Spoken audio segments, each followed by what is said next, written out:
Are you ready to turn your study abroad dreams into reality? Welcome to Study Park Education in Bagh Bazaar, Kathmandu, your trusted partner for global education. At Study Park, we offer expert IELTS, SAT, PTE, and Duolingo preparation classes, both online and on site, led by experienced teachers in a warm, supportive environment. Our personalized counseling helps you choose the perfect university in the UK, Canada, Australia, and beyond. Led by Mr. Ram Chetri, our dedicated team has guided over 1,000 students to their dream universities with a proven success rate. Our genuine counseling and tailored guidance make your journey seamless. Don't wait to chase your global education dreams. Join Study Park Education today for world-class preparation and counseling. Visit us at Bagh Bazaar, Kathmandu. Your future starts here. यदि तपाईँहरू पनि विदेशमा गई राम्रो university select गर्न चाहनुहुन्छ भने study park एजुकेसनलाई सम्झिनुहोस् र बाग बजारमा गई स्टडी पार्क एजुकेसनमा आफ्नो सिट सुनिश्चित गर्नुहोस्। सम्पूर्ण प्यारा विद्यार्थी भाइ बहिनीहरूलाई मेरो नमस्कार। म सुरज भट्ट। आज यस भिडियोमा म तपाईँहरूका लागि कक्षा 12 मा रहेको लास्ट इम्पोर्टेन्ट वन एक्ट प्ले ल्याएर आएको छु। आजको यो प्ले पनि डिटेल्ड रूपमा बनेको हुनाले यस भिडियोलाई लङ भए पनि स्किप नगरी हेर्दिनु हुन अनुरोध गर्दछु। यदि तपाईं मेरो यस च्यानलमा फर्स्ट टाइम भिजिट गर्दै हुनुहुन्छ भने प्लिज मेरो यस च्यानललाई सब्स्क्राइब गर्न नबिर्सिनुहोला। साथमा बेल आइकनलाई पनि थिच्नुहोला ताकि मैले अपलोड गरेका सम्पूर्ण भिडियोहरूको नोटिफिकेसनहरू तपाईलाई प्राप्त होस्। आज यस भिडियोमा हामीहरू द बुल प्ले सम्बन्धी डिटेल्डमा नेपालीमा व्याख्या, यसको सारांश तथा महत्त्वपूर्ण प्रश्नोत्तरबारे छलफल गर्नेछौँ। Without further ado, let's move into our important play. आजको यो व्यङ्ग्यात्मक एकाङ्की नाटक द बुल अर्थात् साँढेलाई भीमनिधि तिवारीले लेख्नु भएको हो। भीमनिधि तिवारी नेपालका चर्चित कवि, कथाकार र नाटककार हुनुहुन्थ्यो। यस नाटकको कथाले राजा रणबहादुर शाहको साँढे मालेको मृत्यु भएको र 3 जना प्रमुख पात्रहरूको डरको अवस्थालाई एकदमै हास्यमय ढङ्गले प्रस्तुत गरेको छ। यस नाटकले कठोर सामन्ती व्यवस्थालाई व्यङ्ग्यात्मक ढङ्गले चित्रण गरेको छ। सामन्ती व्यवस्थामा साधारण मानिसहरू निकै दबेका र शोषित थिए र तिनीहरूको हालत पशु जस्तै थियो, तर पशुहरूलाई साधारण मानिसहरूभन्दा बढी सम्मान दिइन्थ्यो। अब यस नाटकको थिम्सहरूको अर्थात् मूल भावहरूको कुरा गर्ने हो भने हामीहरू यस नाटकमा फर्स्टमा सामन्ती व्यवस्थाको क्रूरता भेटाउँछौँ। कठोर राजा रणबहादुर शाहले साँढे मालेको मृत्युमा प्रजालाई सजाय दिने धम्की दिनु र लक्ष्मीनारायणको ऊँचो स्वरका कारण मुख जलाउनुले यो क्रूरता देखाउँछ। दोस्रो, सामाजिक दमन। यहाँ जितमान र गोरे जस्ता गोठालाहरूले साँढेको मृत्यु लुकाउन नाटक गर्नुपर्ने बाध्यता र उनीहरूको डरले समाजमा दमनको चित्रण गर्दछ। तेस्रो, शक्ति। राजाको शक्तिले मानिसहरूलाई नियन्त्रणमा राख्छ। जस्तै यहाँ लक्ष्मीनारायणले राजाको मन जित्न चाकरी गर्नुपर्दछ। र चौथो, शोषण। यहाँ साँढे उच्च खानेकुरा पाउँदा मानिसहरू भोकभोकै बस्नुपर्ने अवस्था र गोठालाहरूको श्रमको शोषणले यो थीम झल्किन्छ। यस नाटकले चाकरी, दासत्व, सेवा र मानवीय अपमानको कथालाई निकै गहिराईले प्रस्तुत गरेको छ।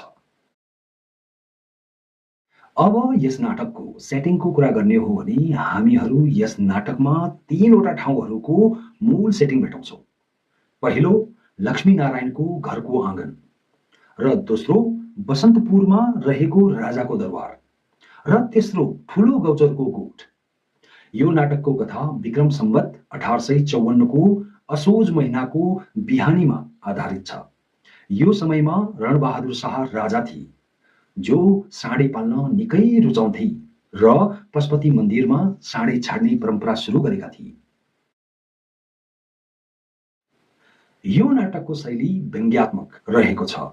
नाटकले 18औं शताब्दीको सामन्ती व्यवस्थालाई हाँसोको रूपमा प्रस्तुत गरेको छ र मानिसहरूको दासत्वलाई प्रस्तुत गरेको छ। साथै यो वास्तविकतावादी शैलीमा आधारित छ। किनभने यो ऐतिहासिक घटना र मानिसहरूको कठिन जीवनसँग जोडिएको छ। यी दुवै शैलीले नाटकलाई सन्देशमूलक बनाएको छ। अब क्यारेक्टर्सहरूको कुरा गर्ने हो भने हामीहरू यस एकाङ्की नाटकमा अन स्टेज क्यारेक्टर्सहरू यस प्रकार भेटाउँछौँ। Number first, Ranabahadur Shah. रणबहादुर शाह 23 वर्षका राजा जो साँडे पाल्नमा निकै रुचि राख्नुहुन्थ्यो।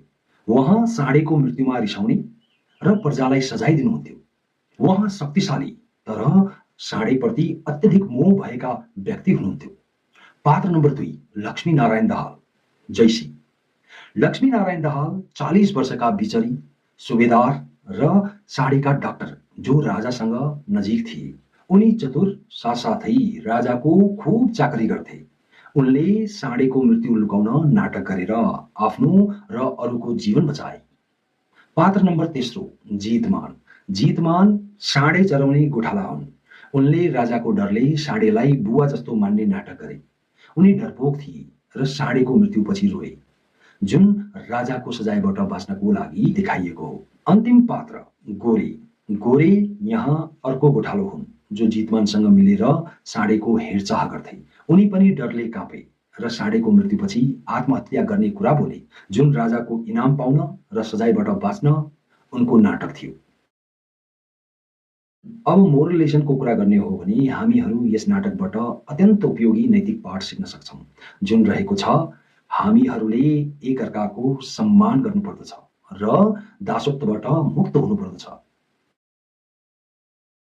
अब यस नाटकको सर्ट इन्ट्रोडक्सनको कुरा गर्ने हो भने हामीहरू यस नाटकको सर्ट इन्ट्रोडक्सन यस प्रकार भन्न सक्छौँ।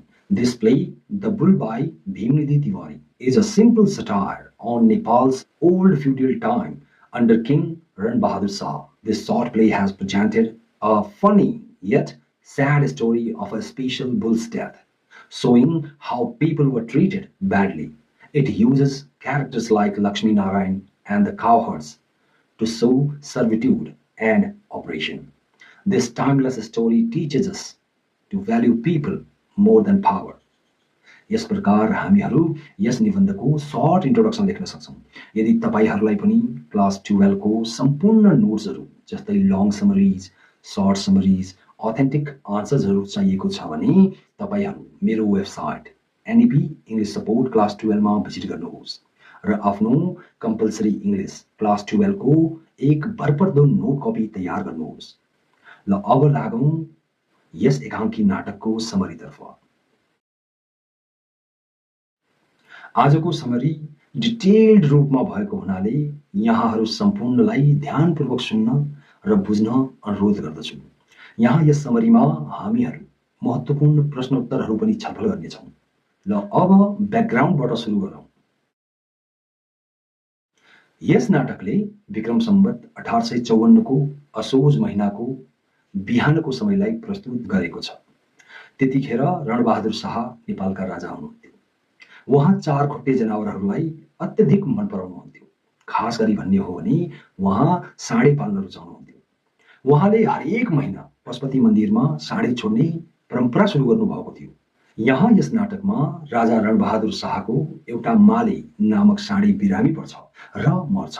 राजाले साँडेको मृत्युको खबर सुन्दा प्रजालाई सजाय दिने धम्की दिनुभएको थियो। यो भयो यस नाटकको पृष्ठभूमि। यहाँबाट नाटक सुरु हुन्छ। नाटकको सुरुवातमा हामीहरू लक्ष्मीनारायण दाहाल आफ्नो घरको आँगनमा बसेको भेटाउँछौँ। बिहानको समयमा उनी आफ्ना 7 वटा श्रीमतीहरूलाई हेपेर बोलाइरहेका हुन्छन्। उनी आफ्ना 7 वटा श्रीमतीलाई अलग अलग नामले बोलाउँछन्। उनी कसैलाई हे सपाट नाके, कसैलाई हे सुन्दरी, कसैलाई पुतली, त्यसै गरी निलुवा, जेठी, कुरूप अनुहार परेकी इत्यादि नामले बोलाउँछन्। यसरी नाम काटी बोलाउँदा हामी त्यतिखेरका महिलाहरूलाई पुरुषले हेपेको वा हेला गरेको अवस्थालाई बुझ्छौँ। एकजना पुरुषले 7 वटा श्रीमती घरमा राख्नु भनेकै महिलाहरूको अर्थहीनता जस्तो देखिन्छ। यहाँ लक्ष्मीनारायण श्रीमतीहरूसँग हुक्का नल्याइदिएको भनी कराइरहेका छन्। श्रीमतीहरूले आफ्नो हेरचाह नगरेको भन्दै उनी रिसाउँछन्। यहाँ यसो हेर्दा लक्ष्मीनारायणको यो शैलीले त्यस समयमा पुरुषहरूले श्रीमतीहरूमाथि हुकुमी व्यवहार गर्ने र उनीहरूलाई कमजोर ठान्ने समाजको चित्रण गरेको छ। ठीक त्यही समयमा दुईजना गोठालाहरू जितमान र गोरे दौडिँदै लक्ष्मीनारायण कहाँ आइपुग्छन्। तिनीहरू साँडे मरेको छ बाजे भन्दै लक्ष्मीनारायणलाई सुनाउँछन्। यो कुरा सुन्दा लक्ष्मीनारायणको सिट्टी गुल हुन्छ। उनी डरले झस्याङ्ग हुँदै साँडे कसरी मर्यो भनी गोठालाहरूलाई सोध्छन्। जितमान साँडे भर्खरै मरेको कुरा सुनाउँछ। दुवैजना साँडेले आफ्नो जिउ तन्कायो अनि उसका आँखा खुलेका खुलै रहे भनी बताउँछन्। यो सुनेर लक्ष्मीनारायण रिस तथा डरले अब तिम्रा बाउले हामीहरूलाई मार्ने भयो भनी सुनाउँछन्। लक्ष्मीनारायणलाई राजाको धेरै डर छ। उनी राजाले साँडे मरेको थाहा पाए भने मेरो टाउको मुण्डन गर्छन् अनि तिमी दुईजनाहरूको टाउको च्याट्टै पार्छन् भनी सुनाउँछन्। जितमान के बाजे म घरतिर अर्थात् धुन्नी बेसी भागौँ, म कान्छो छोरालाई असाध्यै माया गर्छु भनी बताउँछ। गोरे बाजे अब तपाईँले हाम्रो ज्यान बचाउनु पर्यो भनी बिन्ती गर्छ। लक्ष्मीनारायण विगतमा आफूलाई राजा रणबहादुर शाहले उँचो स्वरमा बोलेको हुनाले सजाय दिएको कुरा गर्छन्। त्यतिखेर रणबहादुर शाहले हगुल्टोले लक्ष्मीनारायणको एक साइडको जुङ्गा डढाइदिएका थिए। त्यहाँ अहिलेसम्म पनि पुरै कालो डाम बसेको छ र जुङ्गा उम्रिँदैन। उनी अब जीवन कसरी बचाउने भनी सोच्न थाल्छन्। उनी जवान साँडे आखिर मर्यो कसरी भनी पुनः सोध्छन्। सानो मुखले ठुलो कुरा गरे जस्तो बाजे भन्दै गोरे बताउन थाल्छ। त्यो घाँस खाएर बाँच्ने साँडे राम्रो भात, दालको झोल, रातो चना कसरी नै पाचन गर्न सक्थ्यो र? एक पाथी चाउलको मूल्य 1 रुपियाँ र 1 धार्नी घिउको मूल्य 10 आना पुगेको छ भनी बताउँछ। मान्छेले खाजामा मकै खान पाइरहेका छैनन्, यहाँ साँडे अम्बा, केरा, उखु जस्ता कुराहरू खाजामा खाँदैछ। जितमान पनि हामीहरूले हिउँदमा परालमा सुत्नुपर्ने र साँडे चाहिँ मच्छरदानी भएको म्याट्रेसमा सिरक सहित सुत्ने। यहाँबाट हामी त्यति बेला मान्छेहरूको मूल्य जनावरका अगाडि के रहेछ भन्ने कुरा बुझ्छौँ। अब दाहाल बाजे निकै धैर्यतापूर्वक गोरे र जितमानलाई सुझाव दिन्छन्। उनी गोरे र जितमानलाई साँडे मरेको कुरा कसैलाई पनि पिटिक्कै नभन्नु र यहाँबाट सिधै गई गोठमा बस्नु र मरेको साँडेको हेरचाह गरिराख्नु, म दरबार जान्छु भनी सुझाव दिन्छन्। उनी रिसको झोकमा ओइ खत्री, घोडा निकाल भनी आदेश दिन्छन्। त्यतिखेर हुक्का ल्याएर एकजना श्रीमती तिनी कहाँ आउँछिन्। तिनी श्रीमतीलाई यहाँ जीवन र सम्पत्ति गुम्ने डर भइसक्यो भन्दै झपार्छन्। अब यहाँ प्रश्न रहेको छ, गोरे र जितमान किन लक्ष्मीनारायणलाई भेट्न आएका हुन्? गोरे र जितमान लक्ष्मीनारायणलाई राजा रणबहादुर शाहको प्यारो साँडे माले भर्खरै मरेको खबर दिन र राजाको सजायबाट बाँच्ने उपाय माग्न आएका हुन्। दुवैजना गोठालोहरू साँडेको मृत्युले निकै भयभीत भएका छन्। गोठमा मालेको सम्पूर्ण जिम्मेवारी यी दुईजना गोठालाहरूले लिएका हुन्छन्। अब अर्को प्रश्न, गोठालाहरूका अनुसार मालेको मृत्युको कारण के हो? गोठालाहरूका अनुसार मालेको मृत्युको कारण घाँस खानुको सट्टा मानिसहरूले खाने आहार जस्तै चावल, दालको सुप, चना, केरा र नरियल इत्यादि खानु र पेटले पचाउन नसक्नु वा अपच हुनु हो।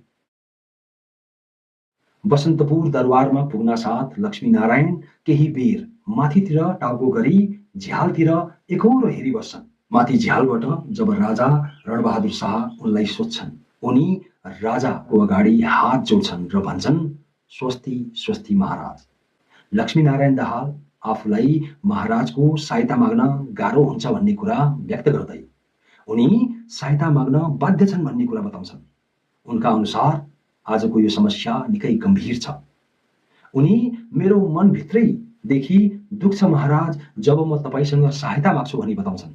उनी साँडे सरलाई के भएको हो भनी थाहा नभएको कुरा गर्छन्। उनका अनुसार पुरै घाम माथि चढिसकेको तर पनि साँडे सर उठ्नुहुन्न, बिहानको खाना दिँदा पनि खानुहुन्न, न हिँड्नुहुन्छ न बोल्नुहुन्छ र आराम गरे झैं अचल सुतिरहनु भएको छ। राजा के साँडे मरेको हो भनी सोध्नुहुन्छ, तर लक्ष्मीनारायण आँखा खोली एकोहोरो हेरिरहनु भएको छ साँडे सर त भन्ने कुरा बताउँछन्। लक्ष्मीनारायण चाप्लोसी गर्दै सुझाव टक्र्याउँछन्, महाराज हावापानी बदल्न पहाडमा लगाउँ कि साँडेसरलाई? उनी राजाको मन जित्न साँडेको प्रशंसा गर्छन्। साँडे सर जवान, सुन्दर शरीर भएका र लडाईँको शैली अद्भुत भएको बताउँछन्। राजा रणबहादुर शाह लक्ष्मीनारायण दाहाललाई फर्स्टमा तिमी जाऊ र साँडेको केयर गर, सिपाहीहरूको सहायता चाहिए म सिपाही पठाइदिन्छु भन्नुहुन्छ। तर पछि राजा म आफै हेर्छु र पाल्की अर्थात् आफ्नो सवारी रथ तयार गराउनुहुन्छ। उनी लक्ष्मीनारायणलाई दाहाल तिमी पनि हिँड, हामीसँगै जान्छौ भनी भन्नुहुन्छ। अब यहाँ प्रश्न रहेको छ, लक्ष्मीनारायणले रणबहादुरलाई कसरी झुक्क्याए? लक्ष्मीनारायणले रणबहादुरलाई साँडे मालेको झुटो कुरा सुनाई झुक्क्याए। मरेको साँडेलाई बिरामी छ भन्दै विभिन्न सुझावहरू टक्र्याउँदै साँडेको प्रशंसा समेत गरे। अब अर्को प्रश्न रहेको छ, रणबहादुर किन साँडेलाई आफै हेर्न चाहनुहुन्छ? रणबहादुर साँडे मालेप्रति गहिरो मोह राख्नुहुन्छ, त्यसैले उहाँ यसको अवस्थालाई आफै जाँच्न चाहनुहुन्छ। लक्ष्मीनारायणले साँडे बिरामी भएको बताएपछि उहाँ शङ्का गर्दै नजिकबाट हेर्ने निर्णय गर्नुहुन्छ। उहाँ साँडेको मृत्युको पुष्टि गर्न र सजायको निर्णय लिन आतुर हुनुहुन्छ। यसले उहाँको शक्तिको प्रदर्शन र साँडेप्रतिको लगावलाई देखाउँछ। यता ठुलो गौचरको गोठमा जितमान र गोरे डरले काँपिरहेका हुन्छन्। म्याट्रेसमा साँडेको लास रहेको हुन्छ र जितमान र गोरे साँडेको वरिपरि बसिरहेका हुन्छन्। जितमान आजसम्म हामी दुई भाइ थियौँ, तर अब टाउको काटेपछि हामी 4 भाइ हुनेछौँ भनी बताउँछ। जितमान म घर भाग्छु भन्दछ। गोरे भागेर के गर्ने, हामी पक्राउ पर्छौँ, टाउको काटिन्छ भनी जवाब दिन्छ। यता राजाको सवारी ठुलो गौचरतिर बढ्दै गर्दा दुवैजना गोठालोहरू देख्छन्। यो मूर्ख साँडे त मर्यो, अब हामीहरूलाई पनि मार्ने भयो भनी कुरा गर्छन्। यहाँ लक्ष्मीनारायणको घोडा खत्रीले हिँडाएका छन् भने लक्ष्मीनारायण बिस्तारै हिँडिरहेका छन्। जस्तै गोठ नजिकिन थाल्छ, लक्ष्मीनारायण कुदेर राजाको सवारीको अघि जान्छन् र गोठभित्र पस्दै जितमान र गोरेलाई निकै तेज तर सुस्तारी निर्देशन दिन थाल्छन्। उनी जितमानलाई मालेका पछिल्ला खुट्टाहरू मसाज गर्न, गोरेलाई नियमित रूपमा मालेलाई पंखा लगाउन, आफ्नो टाउको पिटिक्कै माथि नउठाउन र माले मरेको कुरा पिटिक्कै नगर्न सुझाव दिन्छन् र उनी फटाफट औषधि पिस्न र नाटक गर्न थाल्छन्। अब यहाँ प्रश्न रहेको छ, ठुलो गौचरमा लक्ष्मीनारायण किन राजाको सवारीका अगाडि दौडिन्छन्? ठुलो गौचरमा लक्ष्मीनारायण राजाको सवारीका अगाडि दौडिन्छन् किनकि उनी गोठालाहरूलाई एकदमै तयार रहन सुझाव दिन चाहन्छन्। उनी जितमान र गोरेलाई सतर्क हुन भन्नुका निम्ति दौडिन्छन्। उनले यो गर्नुको कारण आफ्नो र गोठालाहरूको ज्यान बचाउनु हो। राजा रणबहादुर शाह गोठभित्र पुग्न साथ त्यहाँको अवस्था, गोठालाहरूले गरेको सेवा, लक्ष्मीनारायणले औषधि पिस्दै गरेको, मालेको अवस्था हेर्दै मालेलाई ओइ माले उठ, के भयो भनी बोलाउँछन्। लक्ष्मीनारायण त्यही बेला बाहिर गई केरा ल्याएर आउँछन् र राजालाई दिन्छन्। राजा मालेलाई खा भन्दै खुवाउन थाल्नुहुन्छ। दाहाल के भएको यसलाई, सास पनि फेर्दैन, खान पनि खाँदैन, मरेको जस्तो पो देखिन्छ भनी भन्नुहुन्छ। कहाँ मर्नु महाराज, आँखा हेर्दा त गजबको देखिनुहुन्छ भनी दाहाल बाजे भन्छन्। हेर त कान तल खसिसकेका छन्, पुच्छर पुरै सुस्त भइसकेको छ, अब कुन हावापानीमा लगेर परिवर्तन गर्छस् यसलाई, यो त मरेको छ, राजा बताउनुहुन्छ। अब यहाँ प्रश्न रहेको छ, साँडे मरेको छ भनी हामीहरूलाई कसरी थाहा हुन्छ? साँडे मरेको छ भनी हामीहरूलाई त्यतिखेर थाहा हुन्छ जब राजा रणबहादुरले साँडेले सास नफेरेको, कान तल खसेको र पुच्छर सुस्त भएको कुरा नजिकबाट देख्नुहुन्छ र अन्तिममा साँडे मरेको घोषणा गर्नुहुन्छ। राजाबाट यस्तो कुरा सुन्न साथ जितमान कराउन सुरु गर्दछ। मैले तपाईलाई बाल्यकालबाट हेरी, लौ न म त अनाथै भए। मैले तपाईलाई बुरुस गरी, तपाईका खुट्टा मसाज गरी, आज तपाई छोडेर जानुभएको छ। मलाई टुहुरो बनाई छोडेर जानुभयो साढे सर, तपाईँ कहाँ जानुभयो भन्दै छाती पिटेर महाराज भन्दै अब के गर्ने होला, म त भित्रदेखि जलिरहेको छु, जोड जोडले कराउन थाल्छ। राजा रणबहादुर, ओइ गोठाला, यो मरिसकेको छ, अब किन रुन्छस्? यस अवस्थामा अब हामी के नै गर्न सक्छौँ र भनी भन्नुहुन्छ।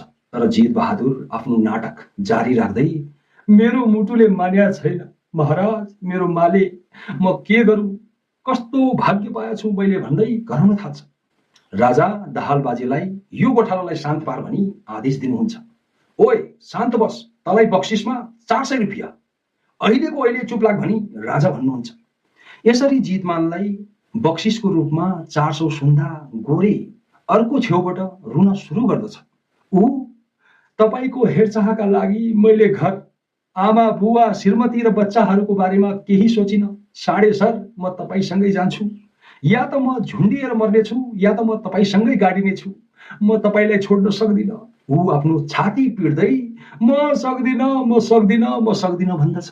जब राजा दाहालबाजेलाई यसलाई शान्त पार भन्नुहुन्छ, दाहालबाजे गोरेको समर्थनमा धेरै कुरा बोल्छन्। महाराज, यो मान्छेले रात दिन हेरेन, साँडेको माथि एउटा झिङ्गा पनि बस्न दिएन, खुबै पंखा चलायो, चारवटै खुट्टामा मेरो बुवा हो माले भन्दै पंखा चलायो।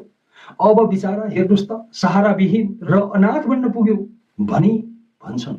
यहाँ गोरे, अब महाराज म के गरौँ, उहाँको सट्टा मैले मर्नु पर्थ्यो भन्दै झन् चर्को स्वरमा कराउन थाल्छ।